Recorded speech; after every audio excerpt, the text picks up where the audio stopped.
Welcome back to another video, my brothers. It's been a minute. I needed a few days just to refresh myself so I could come back and continue to deliver valuable content for you guys. Today's video is titled Why You Must Embrace Hardship as a Man. Without any further delay, let's get straight into it. Point number one, you are at home on the battlefield when you were out there fulfilling your purpose as a man, getting your hands dirty, slaying the dragon, bringing the money home.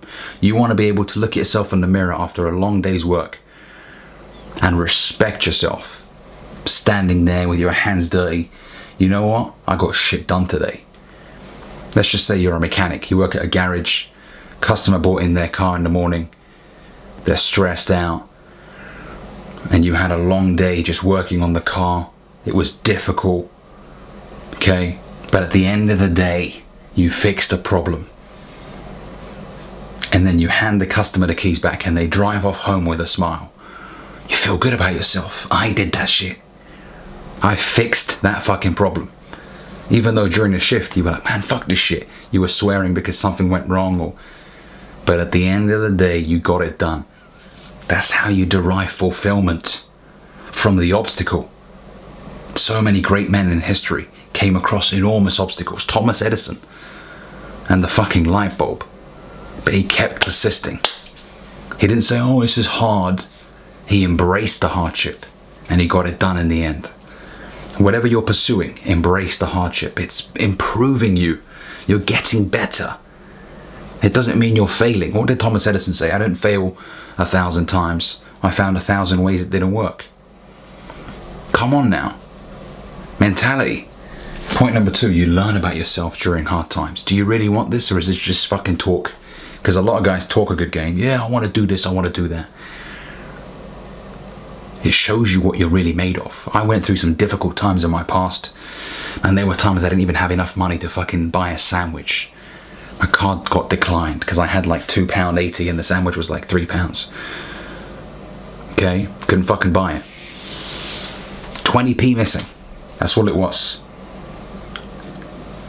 But you know what? I didn't give up. I didn't say, oh man, fuck this shit. Man, my life is terrible. No. I realized in that moment, okay, I really need to fucking improve. This is unacceptable. And I made a commitment to myself. I will never be in this position again. I'm going to continue working on my craft. I'm going to continue to improve. I'm going to continue to get better. And I embraced hardship without bitching or complaining. And I knew when I was going through tough times that this was molding me. It's like that picture. Have you ever seen that picture of that statue? And the top half is like a ripped Roman emperor and the bottom half is like an obese man. And he's chiseling away. That's how I felt. I was chiseling away, removing my bad habits, eliminating my old self. You have to kill the old you. I have a video where I talk about that. Okay? Kill that weak, bitchy version of you. And remember that during hard times, you are changing for the better. Number three, victory tastes sweeter. If it was given to you, you won't appreciate it. But because it was challenging, people closed the door in your face. You applied for a loan, you got rejected by everybody. And you had to figure out, okay, how the fuck am I going to do this? At the end, when you manage to get it done, boy oh boy, is that a victorious feeling. Okay? Point number four, hardship separates the best from the rest. So many men attempt. Very few men complete. Because the moment it gets hard, they're like, oh no, it's cold.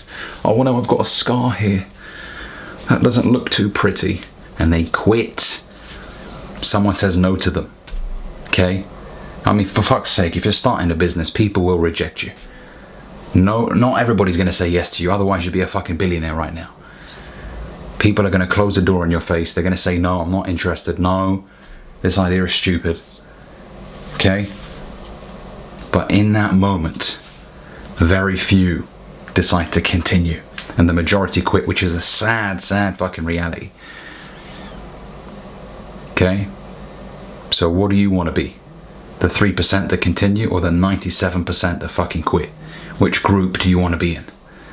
I know which group I'm in. I used to be in the 97 and I moved into the top 3%.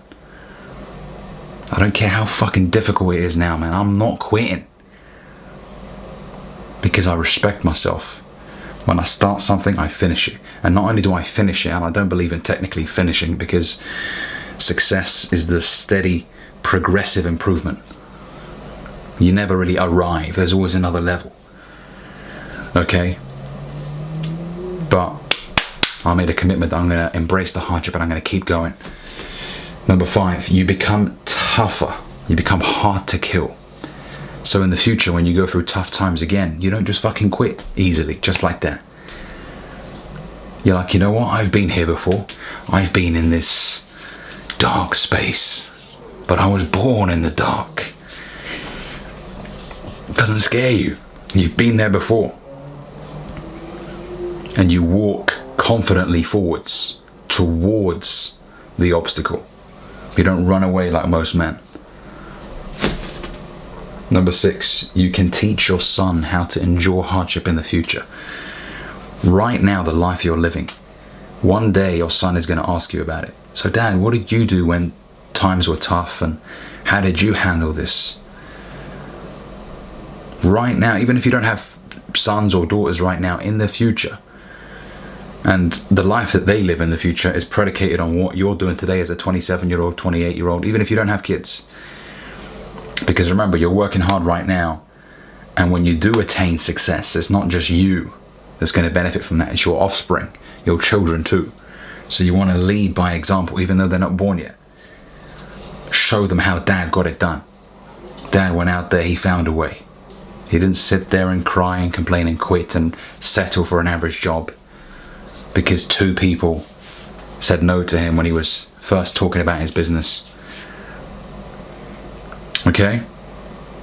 You are the example for your son. And if you do have sons right now, they're watching you.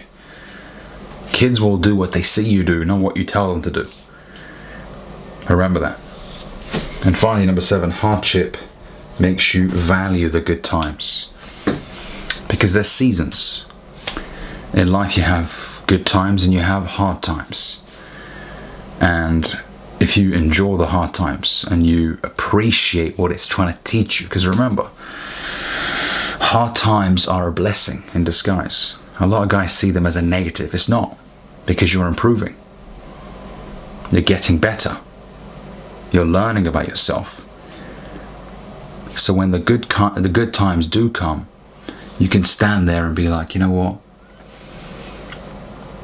I appreciate what the hard times taught me. And as a result of you embracing the challenge, you reap the rewards when the good times come. Because you were ready. It's like the recession. Guys that complain and retreat and hide when a recession comes. When the recession goes, they're still fearful. Is it safe to go out? But guys that were just swinging, attacking during a recession. And when I say attacking, I don't mean spending money on Gucci belts and pretending a recession doesn't exist. No, I mean you're not fearful. You're running towards the gunfire. You're not saving your acorns like that squirrel in Ice Age. Okay?